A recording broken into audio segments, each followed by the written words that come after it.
नमस्कार दोस्तों, मैं सोनू शर्मा। आज के इस वीडियो में आपको बताऊंगा कि वो ऐसे कौन से 3 काम हैं जो समझदार लोग कभी नहीं करते और यही 3 काम बेवकूफ लोग रोज कर रहे हैं। इसलिए इस वीडियो को आखिरी तक जरूर देखिए और अगर चैनल पर नए हैं तो सब्सक्राइब करके बेल आइकन दबा दें ताकि मेरी कोई अगली वीडियो आपसे मिस ना हो। सबसे पहले, समझदार लोग उन चीजों पर अपना फोकस कभी नहीं करते जिन्हें वो कंट्रोल नहीं कर सकते।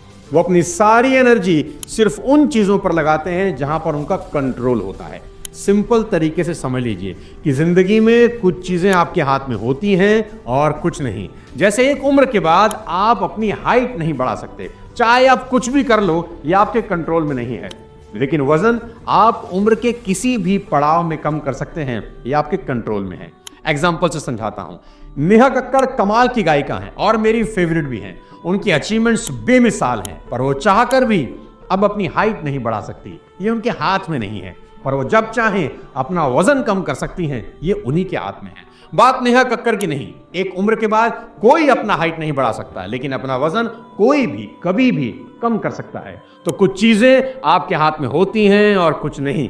जैसे आप एक अच्छी पार्टी दे सकते हैं, पर क्या इस बात का कंट्रोल आपके हाथ में है कि सबको मजा आएगा? कभी नहीं। आप अपने बच्चे को सक्सेस होने के सभी साधन दे सकते हैं, लेकिन क्या आप अपने बच्चे को गारंटीड एक अच्छा स्टूडेंट बना सकते हैं? कभी नहीं। आप एक ग्रेट प्रोडक्ट तो बना सकते हैं, लेकिन कस्टमर उसे खरीदेगा कि नहीं, उसे कंट्रोल नहीं कर सकते।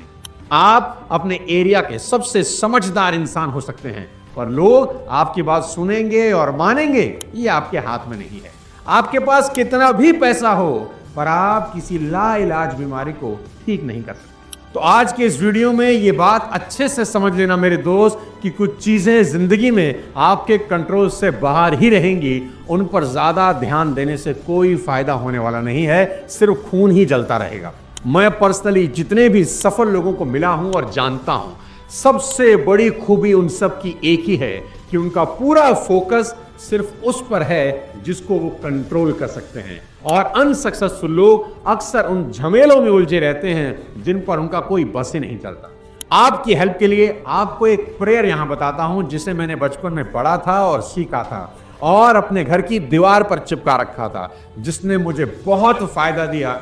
वो कुछ ऐसी है। Dear God, grant me the serenity to accept the things I cannot change, and courage to change the things I can, and wisdom to know the difference. कि हे भगवान, मुझे शक्ति दो कि मैं उन चीज़ों को एक्सेप्ट कर सकूं जिन्हें मैं बदल ही नहीं सकता, और हिम्मत दो उन चीज़ों को बदलने की जिन्हें मैं बदल सकता हूं, और अक्ल दो ये समझने की कि क्या बदल सकता हूं और क्या नहीं। दूसरा काम जो समझदार लोग कभी नहीं करते, और वो है अपनी हेल्थ को ग्रांटेड लेना और इग्नोर करना। दोस्तों, आप जितने भी बड़े सेलिब्रिटीज को देखेंगे, उन्होंने अपनी जिंदगी में एक्सरसाइज को ऐड कर रखा है। बॉलीवुड से लेकर पॉलिटिशियन तक और बिजनेसमैन से लेकर बाबा रामदेव तक सभी आपको रोज कसरत करते मिल जाएंगे। अक्षय कुमार तो यहां तक कहते हैं कि मेरा दिन ही 22 घंटे का है, 2 घंटे एक्सरसाइज के लिए ही हैं। और साथ ही साथ ये सब लोग फ्यूचर में आने वाली प्रॉब्लम से निपटने के लिए अपनी तैयारी पूरी रखते हैं, क्योंकि उनको अच्छे से पता है कि मुसीबतें बताकर नहीं आती। इसका सबसे लाइव और लेटेस्ट एग्जांपल है सैफ अली खान कि अपने ऊपर हमले के 5 दिन के बाद जब वो लीलावती हॉस्पिटल से डिस्चार्ज हुए तो 5 दिन का उनका बिल था 35,95,000 रुपए। और जब सैफ की फैमिली ने इंश्योरेंस कंपनी को यह बिल अप्रूवल के लिए भेजा, तब सबको पता लगा कि सैफ अली खान जैसे करोड़पति इंसान ने भी अपना हेल्थ इंश्योरेंस करवा रखा है ताकि फ्यूचर सेफ रह सके। दोस्तों, सैफ अली खान ने जब अपना हेल्थ इंश्योरेंस का चेक काटा होगा तो इस सपने में भी नहीं सोचा होगा कि इंश्योरेंस का ऐसे इस्तेमाल करना पड़ेगा। लेकिन मैंने कहा ना, मुसीबतें बताकर नहीं आती। सैफ अली खान को किस चीज की कमी है? एक फिल्म के लिए 30 करोड़ रुपए लेते हैं, बावजूद इसके वो हेल्थ और हेल्थ इंश्योरेंस की अहमियत तो समझते हैं। और हमारे यहाँ जिनके पास इमरजेंसी फंड के नाम पर घर में बच्चों की गुल्लक भर है, वो भी इतनी बड़ी चीज को हल्के में लेते हैं।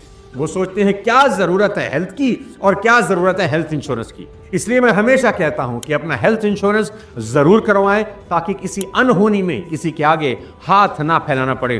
35 लाख छोड़िए, जिस दिन डॉक्टर ने हमें 35,000 का भी बिल पकड़ा दिया ना, तो हेल्थ इंश्योरेंस याद बहुत आएगा। और आज तो ये करवाना बहुत आसान है। आप पॉलिसी बाजार की वेबसाइट पर जाइए, यहाँ आपको 51 से भी ज्यादा इंश्योरेंस पार्टनर्स में से अपने लिए बेस्ट प्लान चुन सकते हैं। 1 करोड़ का हेल्थ इंश्योरेंस प्लान मात्र 430 रुपए पर मंथ, और हेल्थ इंश्योरेंस पर अप टू 25% डिस्काउंट भी मिल जाए।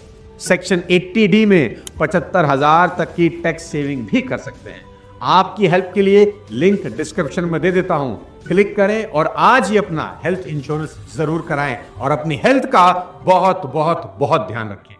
अब तीसरी चीज जो समझदार लोग कभी नहीं करते वो है अपनी लाइफ का रिमोट कंट्रोल दूसरे के हाथ में दे देना। एक सवाल आपसे पूछता हूं, अगर कोई आपको क्रिटिसाइज करता है या नेगेटिव फीडबैक देता है या नेगेटिव कमेंट करता है, तो क्या आप उसे अपनी इंसल्ट समझ के बुरा मानते हो? सच सच बताना, दिल पर हाथ रखकर झूठ मत बोलना। मानते हो ना? चलो दूसरा सवाल पूछता हूं, जब दूसरे लोग किसी बात पर आपको गुस्सा दिला देते हैं तो आप गुस्से में कुछ ऐसी चीजें कह जाते हो जो आपको नहीं कहनी चाहिए और बाद में लगता है कि यार बच जाते, नहीं कहते तो अच्छा था। बताओ, आप इसे पूछ रहा हूं, होता होगा ना कि गुस्से में मुंह से कुछ भी निकल जाता होगा। चलो तीसरा सवाल पूछता हूं, क्या आप दूसरों की कही बातों के अकॉर्डिंग अपने गोल शिफ्ट कर लेते हो? क्या आप कुछ बढ़िया काम कर रहे थे, मजा आ रहा था, अचानक पीछे से किसी ने कह दिया अरे तुझसे ये होने वाला नहीं है, और आपने अपना रास्ता बदल लिया? ऐसा होता होगा ना? आपका दिन कैसा रहेगा, क्या ये इस बात पर डिपेंड करता है कि दूसरे आपके साथ बर्ताव कैसा करते हैं? दोस्तों, अगर इन सब बातों का जवाब हाँ है तो इसका मतलब आपने आपकी जिंदगी का रिमोट किसी दूसरे के हाथ में दे रखा है। वो जब चाहे आपको नचा देता है। आपको ओपरा विनफ्रे की कहानी सुननी चाहिए। एक बेहद गरीब परिवार में बड़ी हुई वो लड़की जिसका बचपन में कई लोगों ने यौन शोषण किया, सिर्फ 14 साल की उम्र में प्रेग्नेंट हो गई, बच्चे को जन्म दिया पर बच्चे की मौत हो गई। हाई स्कूल के बाद रोजी रोटी कमाने के लिए रेडियो स्टेशन पर काम करने लगी और बाद में जब मेहनत करके टीवी न्यूज एंकर बन गई तो उन्हें नौकरी से निकाल दिया गया, ये कहकर कि उनका प्रसारण अच्छा नहीं है, मतलब उनको ठीक से बोलना नहीं आता। Well, there aren't many things that can withstand the test of time and यहां सीखने वाली बात क्या है जानते हैं? मैं बताता हूं। जिस इंसान ने ओपरा विनफ्रे को नौकरी से निकाला, उस इंसान की राय को ओपरा विनफ्रे ने अपने ऊपर हावी नहीं होने दिया, बल्कि उसके उलट उन्होंने अपना ही टॉक शो बना दिया और 32 साल की उम्र में उनका टॉक शो पूरे देश में मशहूर हो गया। Do they say we're rude? No. Indian people are very hospitable. Do they say we talk too much? Opinionated, maybe. They say we're opinionated. Do they say we get a lot of divorces? That could be a discussion. 41 साल की उम्र में उनकी net worth $340 million ज्यादा थी। उन्होंने 5 किताबें लिखी और जरूरतमंद लोगों के लिए एकेडमी तक शुरू कर दी। दोस्तों, जिस महिला को बचपन में सिर्फ इसलिए ताना दिया जाता था, छेड़ा जाता था कि वो आलू के बोरे से बने कपड़े पहनती हैं, उसी महिला को एक दिन टाइम मैगजीन ने संसार की सबसे पावरफुल वुमन में से एक डिक्लेयर कर दिया। क्या सबक मिलता है इससे? यही कि ओपरा विनफ्रे ने अपना रिमोट किसी के हाथ में नहीं दिया और अपना भविष्य, अपना फ्यूचर खुद बनाया।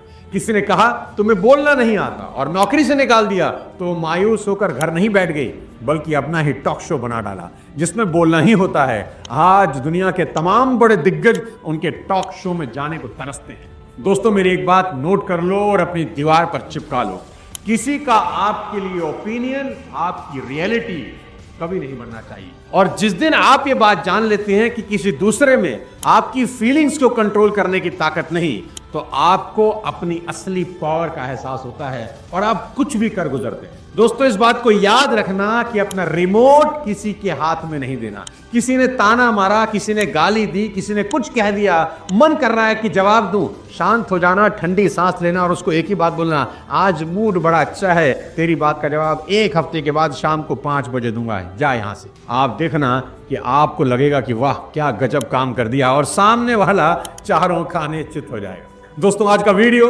अगर पसंद आया हो तो अपने सभी जानने वालों को शेयर जरूर कर दें ताकि वो सभी इसका फायदा उठा सकें और ये 3 बातें अपने जहन में, अपनी आत्मा में, अपनी जिंदगी में अच्छी तरीके से उतार लें। इन तीनों बातों में कौन सी बात सबसे अच्छी लगी कमेंट बॉक्स में लिखकर जरूर बताएं। आगे किसी और शानदार वीडियो के साथ फिर आपसे मुलाकात करूंगा। तब तक अपनी सेहत का ध्यान रखें, अपना हेल्थ इंश्योरेंस जरूर कराएं, अपनी हेल्थ का ध्यान रखें। जय हिंद।